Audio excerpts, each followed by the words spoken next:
All right, in a previous video, we dropped the engine in. The transmission isn't in yet, but I couldn't help myself to go buy some turbo parts. So let's go over to the workbench and I'll show you what I bought. Okay, first up we have this FSP or Fahler Speed Performance. I hope I pronounced his name correctly. This is a stainless cast turbo log manifold, okay? And this goes on the passenger side. And what we're gonna have to do is build a crossover tube from the driver's side that flows those banks of cylinders into this, and it's all gonna come in and you're gonna mount your turbo right here. Okay, so I've been following this company and this guy for, I don't know, about a year or two, and he used to build this out of just elbows and TIG weld it all up and everything, and this is from his first batch of these castings. Okay, so I think that's pretty cool. It has two pads here to put your wastegate, either here or here. Those may not work in my application. I'll show you when we mount it on the car, so we might have to put it somewhere else, but that's to be determined yet. So again, this thing is super thick. It's like, I'd say 3/16 to 3/8, depending on what area you're talking about. The machining is really nice. Stainless, it's cast, it's heavy duty, it's gonna support the turbo. Comes with a nice V-band, good quality V-band. It's 2 1/4 for the crossover, and that's super sufficient for a lot of power. Okay, so that's that guy. Price on that is about 550 bucks, okay? All right, next up is the turbo, and this is from VS Racing. It's their 78-75 cast wheel, okay? So 78 millimeter turbo, and this guy is good to about like 750 horsepower, okay? This is the Gen 1, or first gen. They also have a next gen, which costs a lot more, and you're probably wondering, why didn't I just get that one? Well, I was talking to, I'm not sure what his name is, but I was talking to VS Racing, and I told him, I'm like, I have a goal of 500 horsepower to the rear wheels. He's like, dude, this is the one you want. If you spend any more money, you are wasting your money, okay? He's like, this one will be perfectly sufficient. I'm like, oh, well, you got a billet wheel. Why not get that? He's like, yeah, dude, waste the money for what you're trying to do. So this is what he recommended, and this is gonna be plenty of power, okay?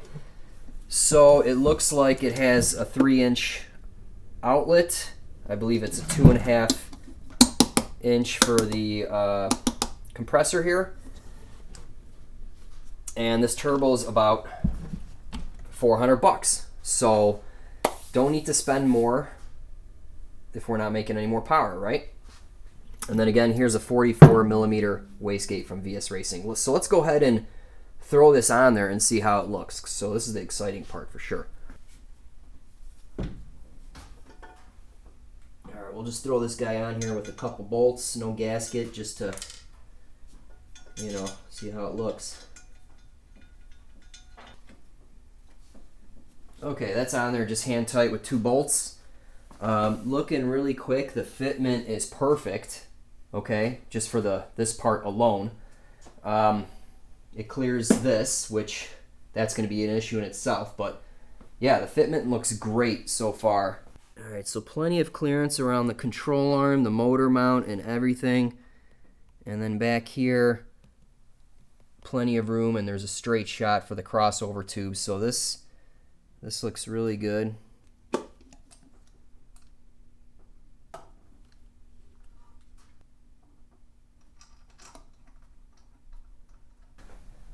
All right, so that's mounted on there. I loosened this up so you can clock this however you want. That's looking like a really nice spot for that thing. Okay, it doesn't look like hood clearance is going to be an issue, so that's cool. It's not going to interfere with the stock AC compressor, which is going in this location right there. Plenty of clearance all the way around here. Looks like the battery can stay up front. Now, the issue is there is absolutely no room for a downpipe with the stock suitcase, it's called, the AC box right here. And I knew that. And in order to remove this guy, you have to remove the inner fender. So looks like I'll have to pull that, and what's going to have to happen is I'm going to have to get AC delete cover, and what that is going to do is obviously remove all this guy, but there's a blower motor there that the cover will retain, so I have heat and defrost. And if I want AC in the future, I'll have to go with an aftermarket version, which puts it underneath the dash. Okay, and those are pricey, but that's what it's going to have to be. So we'll have to move that guy, and then downpipe will go that away.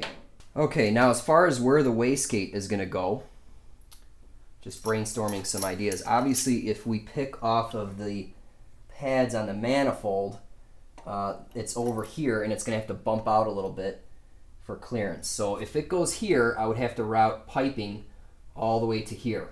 So that's certainly a possibility. There's no way I'm going to be able to put it on this side pad.